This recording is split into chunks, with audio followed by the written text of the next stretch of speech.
A former New York State trooper was driving on the Southern State Parkway when he saw what he said was a disabled vehicle. So he decided to pull over, check it out to make sure everything was okay. But what happened next, no one could predict. We are learning so much more tonight about the New York State trooper who claimed he was shot in the leg by a would-be killer on the Southern State Parkway on Long Island last week. Someone in that car suddenly opened fire. Tonight, that trooper is recovering in the hospital, and the person who shot him, well, he's still on the run. Trooper Thomas Macias stated that he was shot by a black man who fled in a vehicle with temporary New Jersey license plates headed towards New York City. Police say several rounds were fired from a window rolled down by the driver of a late model black Dodge Charger with a temporary New Jersey tag 997-636T. Police say Trooper Macias, a 5-year veteran of the force, never returned fire. He instead retreated for cover behind his patrol car as the Charger sped away west towards New York City. Investigators say the West Hempstead native was able to retrieve his own first aid bag to tend to his own wounds until troopers arrived and rushed him to Nassau University Medical Center. State investigators continued to comb the scene during the day on the Southern State Parkway. Rest assured we will not stop until the person is in custody. Rest assured we will not stop until the person is in custody. State police say Trooper Macias' body camera was not activated at the time. By the way, there is a reward through Crime Stoppers. Now, here's where things begin to get a little strange. New York State Police say it is now conducting 2 investigations into Long Island State Trooper Thomas Macias, who claimed he was shot in the leg on the job last week. 6 days ago, state police were commending Macias' actions. Now they are calling his story into question, announcing Wednesday morning there is a massive, far-reaching criminal and internal investigation into the trooper's story, which they no longer believe.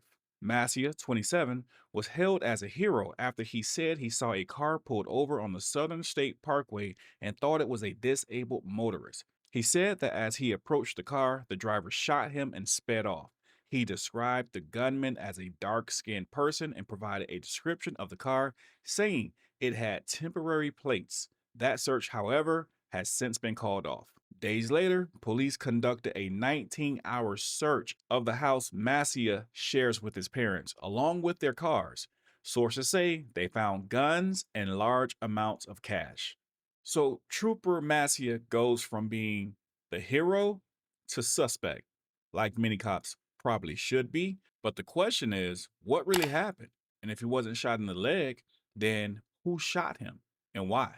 We are learning so much more tonight about the New York State trooper who claimed he was shot in the leg by a would-be killer on the Southern State Parkway on Long Island last week. Turns out he was not shot by a bad guy. And when the district attorney discovered that they'd suspended the trooper and took away his gun, it also turns out his father was once a New York cop who lost his job. Here's Long Island reporter Shantae Lands. Shot fired, I'm hit. It's the radio call causing disturbing controversy. I think my kneecap's broken. Vehicle was a dark black Charger, fled westbound. 27-year-old New York State Trooper Thomas Macias told police he was shot in his leg on the Southern State Parkway last week by a distressed driver that he says he was trying to help. We have reason to believe that the incident did not occur the way it was reported. The search for the Dodge Charger, labeled as a vehicle of interest at the beginning of this investigation, has been canceled. State police say Trooper Macias was suspended without pay for violating the department's rules and regulations. A full salute for Trooper Macias as the 27-year-old was wheeled out of Nassau University Medical Center. His father, Thomas Macias Sr., an ousted NYPD cop, according to Newsday, for his involvement in selling drugs. Can you imagine how many innocent people could have been hurt, arrested, or even shot by police? Because we all know how it goes. You fit the description. Now we have an innocent person fitting a fake description that really never existed. This innocent person, knowing that he or she is innocent, and they're refusing or questioning the officer of what they did wrong. I actually covered a video exactly like this yesterday, where police officers had a warrant for the wrong person. And we know how often cops get it wrong.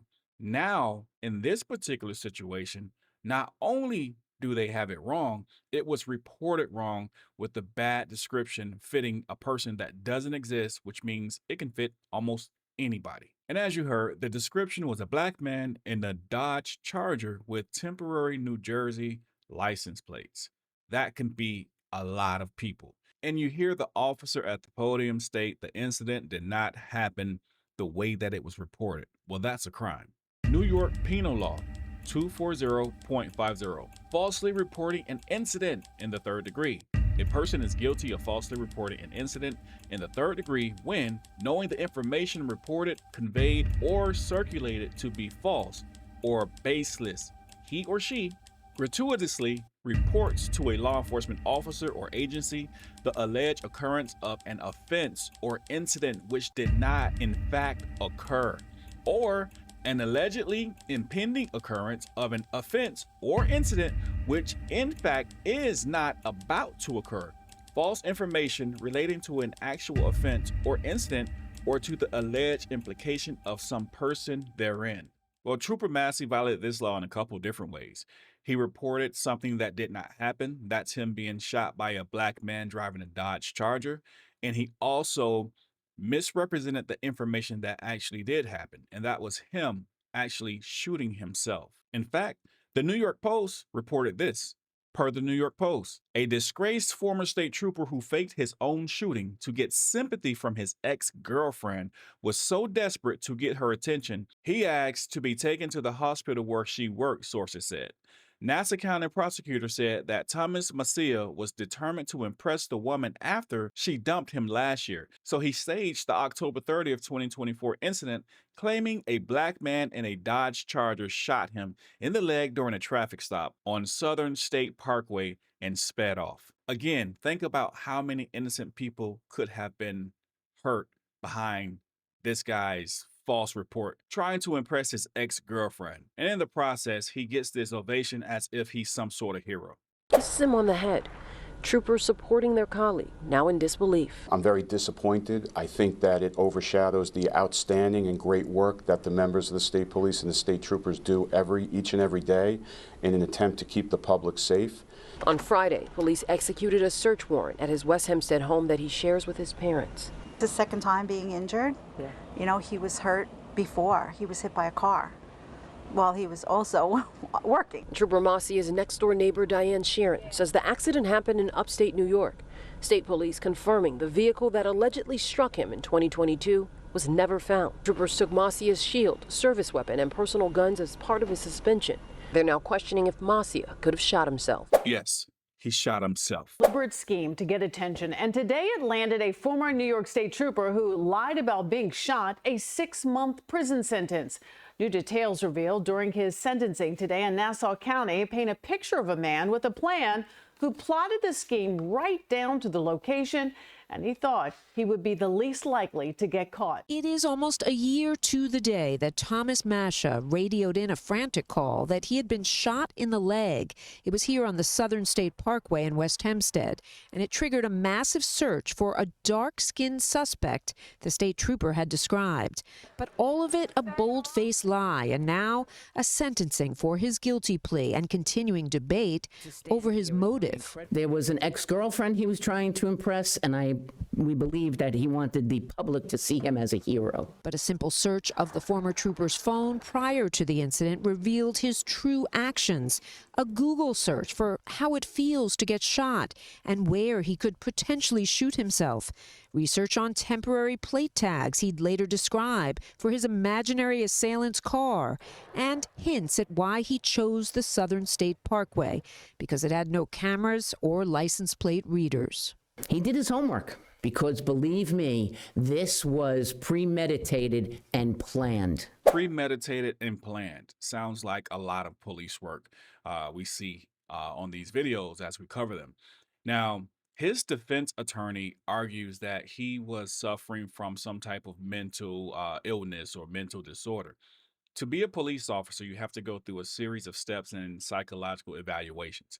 The question would have to be posed at that point: how did this guy get through the cracks? Or is it even a crack? Is the door just simply open to accept anybody in? Even people that you believe have mental illness or mental disorders. The true reason was he wanted to get an ex girlfriend back who no longer wanted him. I wonder why. Now, it doesn't end there. Even his parents were given probation because of illegal guns. His father was a former NYPD cop who was released for selling drugs. There's a history here, okay? This isn't a one off thing. There's a history. Massey himself was served 6 months in jail, but if you ask me, it should be a lot longer than that. Yes, he shot himself, but based on his actions, he put a lot of people at risk. And we see this all the time with police officers. Unfortunately, this isn't the only bizarre and wild story that we cover on this channel. If you click right here, we have plenty more. Here's one that I covered yesterday, an update to an incident where police understood they had the wrong guy. The warrant was not for him, but yet they arrested him anyway. Here's the update. Check it out. But always remember, know your rights and protect yourself. With that being said, we the people you, signing off.